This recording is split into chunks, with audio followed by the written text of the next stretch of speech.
वक्त की बड़ी खबर है, एसीबी ने किया पूर्व मंत्री महेश जोशी के खिलाफ मुकदमा दर्ज, साथ ही 22 आरोपियों को भी नामजद कर लिया है। जलदाय विभाग के कई अधिकारियों, ठेकेदारों को नामजद किया गया है। जल जीवन मिशन घोटाले में सभी को नामजद कर लिया गया। इस वक्त की सबसे बड़ी खबर आप तक पहुंचा रहे हैं। अब एसीबी जल्द ही सभी को बुलाएगी पूछताछ के लिए।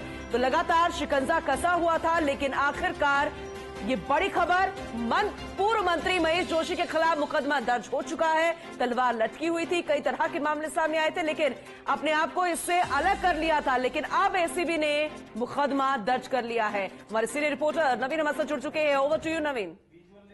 बिल्कुल, एसीबी ने जो पूर्व मंत्री महेश जोशी उनके खिलाफ मुकदमा दर्ज किया है, उनके साथ ही जो तत्कालीन वित्तीय सलाहकार थे जल जीवन मिशन पीएचडी के सुशील शर्मा, तत्कालीन मुख्य अभियंता रामकरण मीणा आर के मीणा, जो तत्कालीन मुख्य अभियंता पीएचडी दिनेश गोयल, अतिरिक्त मुख्य अभियंता रमेश चंद मीणा, अतिरिक्त मुख्य अभियंता अरुण श्रीवास्तव, परितोष गुप्ता, अतिरिक्त मुख्य अभियंता पीएचडी निरिल कुमार, ये अतिरिक्त तत्कालीन अधीक्षण अभियंता है विकास गुप्ता है, ये अधीक्षण अभियंता है तत्कालीन। जो महेंद्र प्रकाश सोनी है, ये अधीक्षण अभियंता है।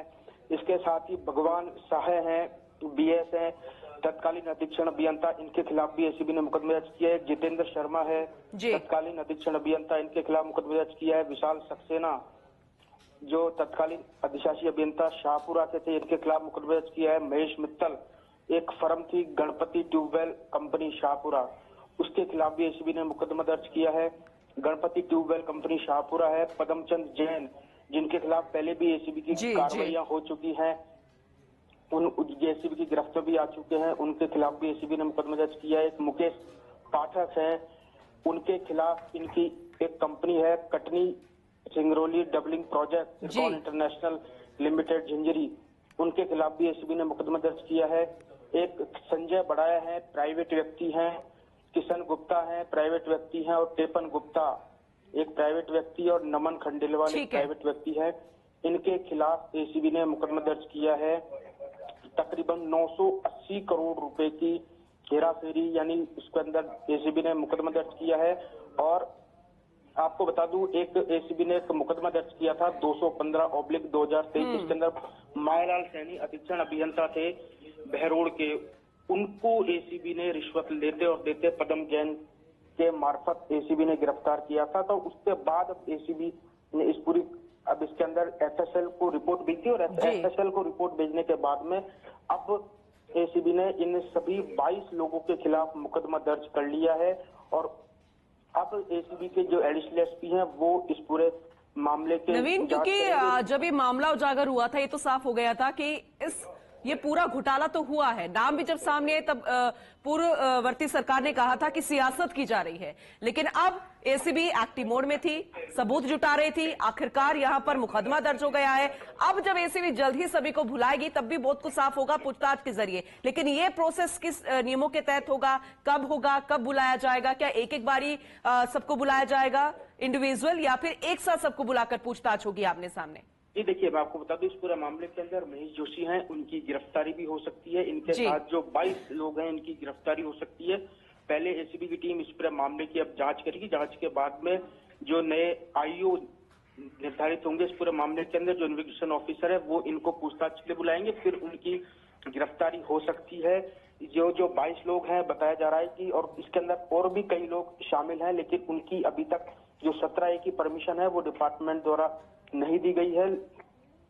उनकी परमिशन आने के बाद भी ये जो 22 लोगों का जो आंकड़ा है, जो आरोपी है, इनका आंकड़ा और बढ़ सकता है। लेकिन इस पूरे मामले के अंदर एसीबी ने जब एफएसएल से जांच कराई थी, तो एफएसएल के अंदर ये पूरी पुष्टि हो गई कि इसके अंदर पूरा घोटाला हुआ है। उसके बाद अब एसीबी ने इस पूरे मामले के अंदर मुकदमा दर्ज कर लिया है।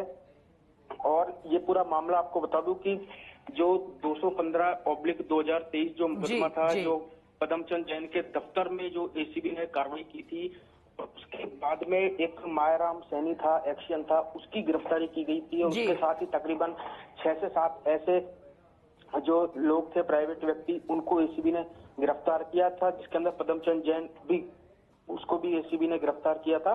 और जो लाखों रुपए की जो एक मुकेश पाठक था उसके जरिए इंडियन ओवरसीज बैंक है उस खाते में महेश मित्तल द्वारा उसके लाखों रुपए के ट्रांजैक्शन किए गए थे। तो उन सभी का एसीबी ने मिलान किया। उसके बाद में एसीबी ने जो एफआईआर है उसके अंदर कई चीजें दी हैं कि जो महेश मित्तल और मुकेश पाठक था वो इरकॉन के फर्जी कार्यपूर्णता जो प्रमाण पत्र थे उनके संबंधों में उनकी अक्सर बातचीत होती थी।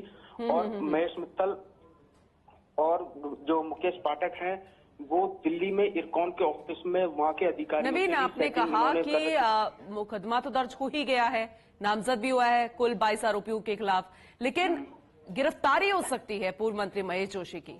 गिरफ्तारी होगी, पूछताछ होगी, तो जब ये एसीबी की गाज गिरती है तो आंच दूर तलक जाती है, तो मानकर चले कई और लपेटे में आ सकते हैं। हालांकि 22 तो आरोपियों को नामजद कर ही लिया है। जी देखिए, बिल्कुल एसीबी ने इस पूरे मामले के अंदर 22 लोगों को नामजद कर दिया है और अब एसीबी की टीम इन सभी को जल्दी नोटिस देगी और नोटिस देकर इनको पूछताछ के लिए बुलाएगी। इनकी गिरफ्तारी भी, क्योंकि एफआईआर दर्ज करने के बाद में इनकी गिरफ्तारी होगी। और ठीक है, जब एसीबी चालान पेश करेगी कोर्ट के अंदर तो इनको कोर्ट में मौजूद रहना पड़ेगा। चाहे एसीबी हो सकता है इनको गिरफ्तार करके इनको कोर्ट में पेश करे, क्योंकि एफआईआर दर्ज हुई है तो एसीबी को 60 दिन का भी समय है। तो उसके अंदर एसीबी की टीम 60 दिन के अंदर इनका कोर्ट में चालान पेश करेगी और चालान पेश करने के बाद में इनकी गिरफ्तारी भी हो सकती है। जी नवीन, जरा ये बताइए कि पूर्व मंत्री महेश जोशी की तरफ से क्या प्रोसेस रह सकता है खुद को बचाने के लिए, वो आगे क्या कर सकते हैं, ये भी बताइएगा। ये देखिए, बिल्कुल महेश जोशी हैं वो कोर्ट का सहारा ले सकते हैं इस पूरे मामले के अंदर और कोर्ट में जाने के बाद हो सकता है उन्हें थोड़ी राहत मिले। लेकिन एसीबी ने पूरी जांच के बाद में ही पूरा मुकदमा दर्ज किया है कि ठीक है, कुल मिलाकर मुश्किलों से घिर गए हैं, गिरफ्तारी हो सकती है और पूछताछ में बहुत कुछ और भी सामने आ सकता है। बहुत शुक्रिया नवीन इस जानकारी के लिए। आगे भी आपका रुख करेंगे। इस वक्त की बड़ी खबर, पूर्व मंत्री महेश जोशी पर मुकदमा दर्ज हो गया। इतना ही नहीं, अन्य 22 आरोपी भी नामजद, मुकदमा दर्ज उन पर भी हुआ है। आगे भी आपको अपडेट करेंगे, लेकिन